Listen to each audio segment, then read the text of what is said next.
DAV class 7 maths chapter 8 triangle and its property की brain teacher की worksheet का question number 5 है। In figure 8.24 triangle P Q R is isosceles with P Q equal to P R. हमें क्या given है? एक isosceles triangle given है P Q R, जिसमें साइड जो पी क्यू है वो किसके इक्वल है? पी आर के इक्वल है। ठीक। LM is parallel to QR with L on PQ and M on PR। और एक लाइन सेगमेंट है LM, और जो L है वो जो लाइन सेगमेंट PQ के ऊपर है, और जो ट्राइंगल की साइड PR है उसके ऊपर पॉइंट M है। और ये जो LM है वो पैरेलल है किसके? QR के पैरेलल है। ये हमें गिवन है। ठीक है। Give reasons for each of the following statement. हमें रीज़न देनी है। ये स्टेटमेंट हमें दी हुई है, ये सारी स्टेटमेंट, इसका हमें क्या देना है? रीज़न देना है। ठीक है। चलो अब हम इसको करते हैं। सबसे पहले हमारे पास है एंगल क्यू एंगल आर के क्यों इक्वल है, इसका हम रीज़न देंगे। तो हम लिखेंगे in triangle P Q are. ठीक है। ये वाली ट्रायंगल ले ली हमने पी क्यू आर। ये जो बड़ी ट्रायंगल है हमारे पास पी क्यू आर, इसमें क्या है? इसने पहले से ही हमें क्या कह दिया था? ये आइसोसेलेस ट्रायंगल है। साइड पी क्यू किसके इक्वल है? पी आर के इक्वल है। जब साइड इक्वल हो जाती है तो अपोजिट जो एंगल है वो भी इक्वल हो जाते हैं। ठीक है। तो ये वाले एंगल भी क्या हो जाएंगे? इक्वल हो जाएंगे। तो हम लिखेंगे साइड इक्वल होगी तो एंगल क्यू किसके इक्वल हो जाएगा? एंगल आर के इक्वल हो जाएगा। और इसका हम रीज़न क्या देंगे? रीज़न देंगे साइड इक्वल होने से एंगल इक्वल हो, तो angle opposite to equal sides are equal. Angle opposite to equal sides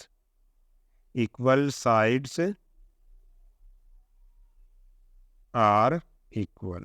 ठीक है। In a triangle angle opposite to equal sides are equal. जो इक्वल साइड्स के अपोजिट जो एंगल है वो भी इक्वल होते। ठीक है। ये रीज़न हो गया। अब करते हैं इसका पार्ट नंबर 2। पार्ट 2 में क्या कह रहा है? पार्ट 2 में ये बोल रहा है हमें एंगल PLM। एंगल PLM देखो पहले कहाँ पे है? एंगल PLM, ये वाला एंगल PLM, और दूसरा एंगल है एंगल Q, ये वाला दोनों इक्वल है। ये हमें बताना है कि क्यों इक्वल है। तो इसका रीज़न क्या होगा? इसका रीज़न होगा, देखो हमें गिवन क्या है? हमें गिवन ये है कि जो ये P है, जो हमारे पास LM है, वो किसके पैरेलल है? LM पैरेलल है QR के। और जब दो लाइनें ऐसे पैरेलल होती हैं, जब, ठीक है, और एक इसको ऐसे कट करे ट्रांसवर्सल, तो ये वाला एंगल, बाहर वाला एंगल और एक अंदर वाला एंगल, ये इक्वल हो जाते हैं। और इन एंगल्स को क्या बोलते हैं? कोरस्पॉन्डिंग एंगल कहते हैं। तो हम यहाँ पे वही चीज़ लगाएंगे कि क्योंकि ये क्या है? पैरेलल है, LM पैरेलल टू QR है, इसलिए क्या हो जाएगा? एंगल PLM किसके इक्वल हो जाएगा? एंगल Q के इक्वल हो जाएगा। तो इसका रीज़न क्या है? ये दोनों एंगल क्यों इक्वल हुए? इसका रीज़न है कोरस्पॉन्डिंग एंगल। ये आपने पैरेलल लाइंस में पढ़ रखा होगा। ये है कोरस्पॉन्डिंग एंगल। कोरस्पॉन्डिंग एंगल क्या होते हैं? इक्वल होते हैं, इसलिए इक्वल हो गए। ठीक है। अब हम करते हैं इसका थर्ड पार्ट में एंगल PLM हमें क्या गिवन है? एंगल PML ये वाला एंगल। ठीक है। ये वाला एंगल और एंगल R ये वाला। ठीक है। ये दोनों हमने ये क्यों इक्वल है ये बताना है। तो वही रीज़न है जो पहले वाला जो रीज़न किया था हमने, वही सेम है। सेकंड पार्ट का, वही इस थर्ड पार्ट का भी क्या हो जाएगा, कोरस्पॉन्डिंग एंगल हो जाएंगे। एल एम किसके पैरेलल है, क्यू आर के पैरेलल है, इसलिए क्या हो जाएगा, जो एंगल पी एम एल किसके इक्वल हो जाएगा, एंगल आर के इक्वल हो जाएगा। एक एक अंदर वाला और एक बाहर वाला, ये दोनों एंगल इक्वल हो जाएंगे, तो हम लिखेंगे कोरस्पॉन्डिंग एंगल, कोरस्पॉन्डिंग एंगल। इसका भी सेम वही रीजन हो जाएगा जो पहले वाले का था, क्या लिख देंगे, कोरस्पॉन्डिंग एंगल्स। अब नेक्स्ट पार्ट है हमारे पास, फोर्थ पार्ट है हमारे पास। इसमें हमने क्या दिखाना है, इसमें हमने ये दिखाना है कि एंगल पी एल एम ये वाला, ठीक है, और एंगल पी एम एल ये वाला, ये दोनों एंगल इक्वल है, ये हमें बताना है। तो किस तरह से करेंगे इसको देखते हैं। देखो हमें फर्स्ट में क्या दिया था, ये वाला हमारा फर्स्ट है, ठीक है, ये हमारा सेकंड है, ठीक है, और ये हमारा थर्ड है, ठीक है। तीन इक्वेशन हमें पता है, तो हम लिख देंगे, तीनों इक्वेशन लिख देते हैं एक बारी। हमें क्या गिवन है, हमें एंगल जो Q है वो एंगल R के इक्वल है, इसको हमने फर्स्ट मान लिया। दूसरे में क्या है भाई, एंगल PLM किसके इक्वल है, एंगल Q के इक्वल है, ये हमने सेकंड मान लिया। और क्या गिवन है, एंगल PML ये किसके इक्वल है, एंगल R के इक्वल है, ये हमने थर्ड मान लिया। तो हम लिखेंगे from first second and third, from first second and third. इन तीनों इक्वेशन को अगर लें, देखो एंगल Q और एंगल R इक्वल है, यहाँ से फर्स्ट से पता लगा कि एंगल Q और एंगल R इक्वल है, तो इसका मतलब क्या होगा, ये दोनों एंगल इक्वल हो गए, इसका मतलब ये दोनों एंगल भी इक्वल हो जाएंगे। तो हम सीधा ही लिख देंगे result from first second and third angle, जो हमें प्रूव करना है, angle PLM equal to angle PML, ठीक है। From first second and third result से ये दोनों एंगल क्या हो गए, इक्वल हो गए, जो हमें ये ट्राइंगल में दिए हुए थे, ये वाला एंगल और ये वाला एंगल, ये दोनों क्या हो गए, इक्वल हो गए। अब जो फिफ्थ है, हमें क्या प्रूव करना है, फिफ्थ में हमने प्रूव करना है कि PLM आइसोसेलेस है, ठीक है। फिफ्थ पार्ट चलो यहीं कर देते हैं। फिफ्थ पार्ट में हमने प्रूव करना है कि ये वाली ट्राइंगल है ना, जो पूरी PLM ये वाली ट्राइंगल है, ये आइसोसेलेस है, यानी कि ये वाली साइड इस साइड के इक्वल प्रूव हमने करनी है। और अभी अभी हमने ये प्रूव किया है कि ये दोनों एंगल क्या है, इक्वल है। तो हम लिखेंगे because angle PLM is equal to angle PML, दोनों एंगल इक्वल है, ये वाले दोनों एंगल इक्वल है, इसलिए दोनों साइड यानी कि PL किसके इक्वल हो जाएगी, PL किसके इक्वल हो जाएगी, PM के इक्वल हो जाएगी। तो हम क्या रीज़न लिख सकते हैं, हम रीज़न लिख सकते हैं side opposite to equal angle are equal, sides opposite to equal angles are equal, ठीक है। ये हमने इसमें क्या लिख दिया, रीज़न लिख दिया।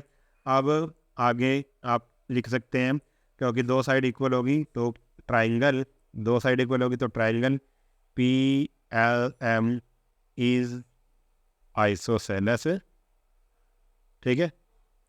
तो ये कौन सी ट्राइंगल बन जाएगी, आइसोसेलेस ट्राइंगल बन जाएगी, ठीक है। तो इस तरह से आपने ये क्वेश्चन करना था। अब इसका नेक्स्ट क्वेश्चन देखते हैं। क्वेश्चन नंबर 6 है इसका, इन एन आइसोसेलेस ट्राइंगल, एक आइसोसेलेस ट्राइंगल है, the base angle is twice as large as vertex angle, जो बेस एंगल है वो वर्टेक्स एंगल का ट्वाइस है, यानी कि डबल है, उससे 2 टाइम्स है। Find the angles of the triangle, हमें ट्राइंगल के एंगल निकालने हैं। तो हमने एक आइसोसेलेस ट्राइंगल बना ली है, उसको नाम दे देते हैं ट्राइंगल ABC, और ये एक आइसोसेलेस ट्राइंगल है, दो साइड इक्वल है, AB AC के इक्वल है। अब ये कह रहा है जो इसका वर्टेक्स, जो इसका बेस एंगल है वो वर्टेक्स एंगल से क्या है, ट्वाइस है। तो वर्टेक्स एंगल होता है, जो ऊपर वाला एंगल होता है उसको वर्टेक्स एंगल बोलते हैं। और जो नीचे वाले जो एंगल हैं जो थर्ड साइड पे बन रहे हैं जो इक्वल नहीं है उस पे बन रहे हैं वो क्या है, बेस एंगल्स हैं। तो अगर मैं वर्टेक्स एंगल को x मानता हूँ तो जो बेस एंगल है वो उससे डबल है यानी कि ट्वाइस है, तो एंगल बी कितना हो जाएगा, 2x हो जाएगा, और एंगल सी भी कितना हो जाएगा, 2x हो जाएगा, क्योंकि ये दोनों एंगल इक्वल होते हैं। आपको पता है जो आइसोसेलेस ट्रायंगल के जो बेस एंगल होते हैं वो इक्वल होते हैं। ठीक है, तो इस तरह से हम इस क्वेश्चन को करेंगे। तो let in isosceles triangle A B C, हमने ए बी सी एक आइसोसेलेस ट्रायंगल मान ली है। ठीक है, अब इसमें क्या है, हमारे पास जो वर्टेक्स एंगल है क्या मानेंगे, लेट वर्टेक्स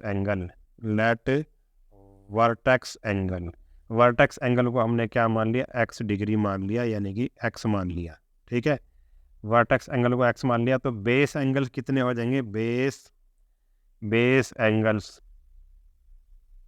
एंगल्स यानी कि चलो वर्टेक्स एंगल को हम मान लेते हैं, लेट वर्टेक्स एंगल यहाँ पे ले लेते हैं, वर्टेक्स एंगल जो ए है उसको हमने कितना मान लिया, x, और जो बेस एंगल्स हैं उनको कितना कितना मानना है, बेस एंगल कौन कौन से हैं, एंगल बी है, एंगल बी क्या हो जाएगा, उससे डबल हो जाएगा 2x, और जो एंगल सी है वो भी क्या हो जाएगा, 2x हो जाएगा। ठीक है, ये दोनों इक्वल क्यों हुए, क्योंकि ए बी और ए सी दोनों साइड क्या है, हमारे पास इक्वल है। अगर साइड इक्वल हो जाते हैं तो एंगल भी इक्वल हो जाते हैं, अपोजिट एंगल। ठीक है, समझ गए।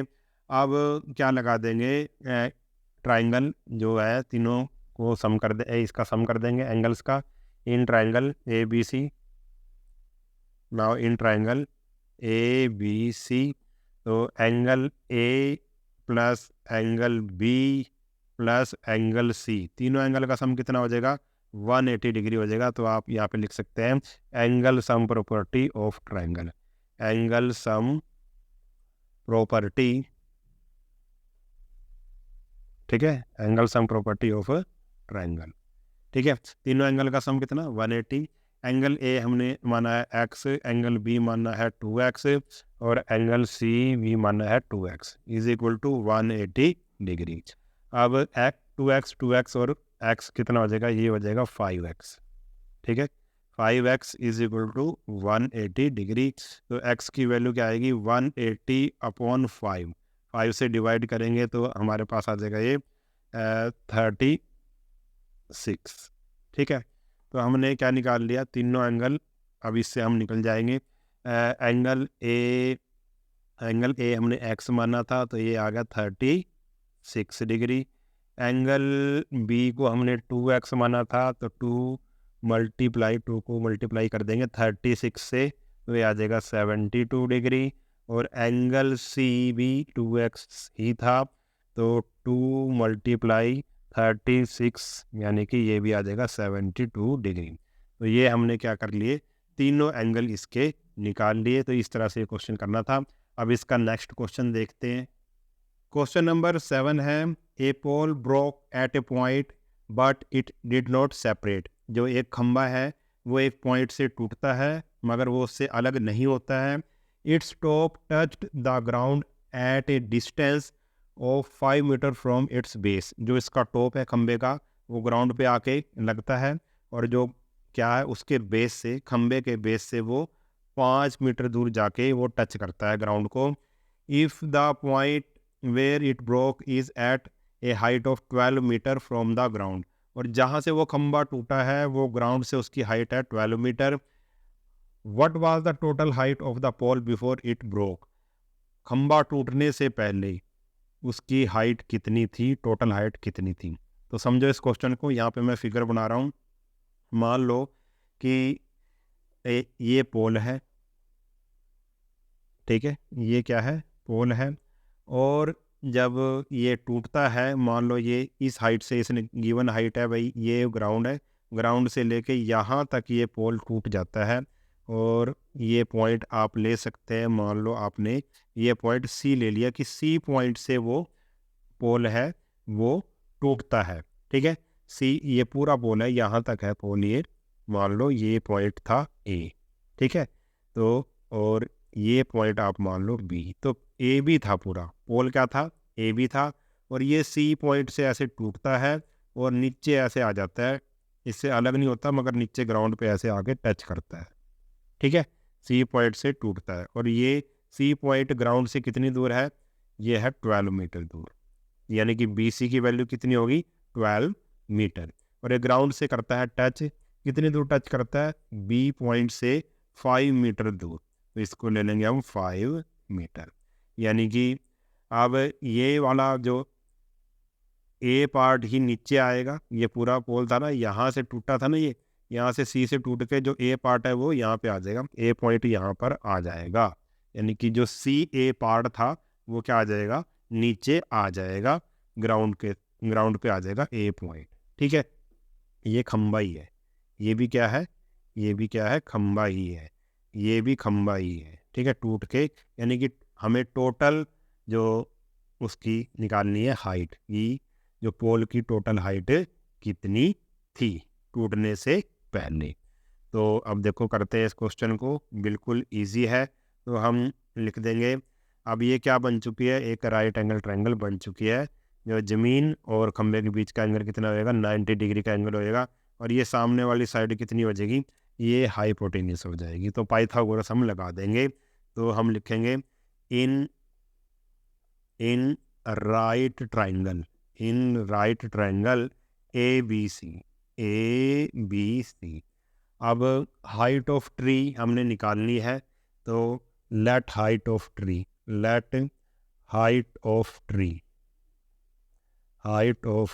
ट्री नहीं, यहाँ पे क्या था, पोल था। Let height of pole, height of pole क्या होगी भाई, बी सी प्लस ए सी, यही था टोटल पोल क्या था, ये बी सी और ये ए सी, यही था टोटल पोल। तो हमने इसकी वैल्यू निकालनी है, बी सी की वैल्यू हमें पता है, ए सी हमने निकालना है। तो in right triangle A B C हमने क्या ले लिया, ए बी सी में क्या है हमारे पास, ए बी की वैल्यू हमें पता है कितनी है, 5 मीटर। और हमें बी सी की भी वैल्यू पता है कितनी है, 12 मीटर। हमें फाइंड आउट क्या करना है, ए सी। अगर हमें ए सी का पता लग गया तो हम पोल की हाइट निकाल सकते हैं। तो पाइथागोरस लगा देंगे using Pythagoras theorem,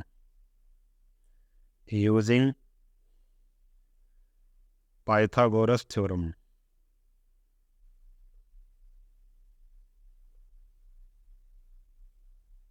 Pythagoras theorem क्या कहते हैं, हाइपोटेनस का स्क्वायर, यहाँ पे हाइपोटेनस क्या है, ए सी है, ए सी का स्क्वायर किसके इक्वल होगा, हाइपोटेनस का स्क्वायर किसके इक्वल होगा, बाकी दो बच गई जो राइट एंगल ट्रायंगल की साइड्स, उनके स्क्वायर के सम के इक्वल। यानी कि ए बी का स्क्वायर, एक साइड ये है ए बी और दूसरी साइड क्या है बी सी, दोनों का स्क्वायर करो और दोनों का सम कर दो, ये इसके इक्वल होगा, ठीक है।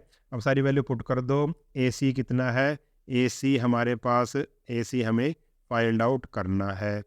ए बी कितना है, 5 है, 5 का स्क्वायर आ जाएगा। और बी सी कितना है, 12 है, तो 12 का स्क्वायर आ जाएगा। तो 5 का स्क्वायर होता है 25 और 12 का स्क्वायर होता है 144। तो ए सी का स्क्वायर क्या आ गया हमारे पास, ए सी का स्क्वायर आ गया हमारे पास 169। तो ए सी की अब हम क्या निकाल लेंगे, ए सी की वैल्यू निकाल लेंगे। ए सी की वैल्यू कैसे निकलेगी, तो ए सी की वैल्यू निकलेगी, अगर ए सी का स्क्वायर किसके इक्वल हो जाएगा, 169 है, तो इसको लिख लेंगे हम 13 का स्क्वायर, स्क्वायर से स्क्वायर कैंसिल हो जाएगा, तो ए सी की वैल्यू आ गई 13, ठीक है, 13 मीटर। तो यही हमें निकालना था, हमें निकालनी थी हाइट ऑफ पोल। तो हम लिख देंगे हाइट ऑफ पोल, जो ये फिगर थी इसमें हाइट ऑफ पोल क्या थी, हाइट ऑफ पोल थी बी सी प्लस ए सी। बी सी हमें पहले से ही पता था कितना, 12 मीटर, ए सी हमने निकाला है 13, तो 12 और 13 कितना होता है, 25। तो हाइट ऑफ पोल क्या आ गई, 25 मीटर। तो इस तरह से क्वेश्चन करना था। इस वीडियो में हम इतना ही करेंगे। अगर वीडियो आपको अच्छा लगा है तो चैनल को सब्सक्राइब कर लेना और वीडियो को अपने सभी दोस्तों के साथ शेयर ज़रूर कर देना। मिलते हैं नेक्स्ट वीडियो में, तब तक के लिए नमस्कार।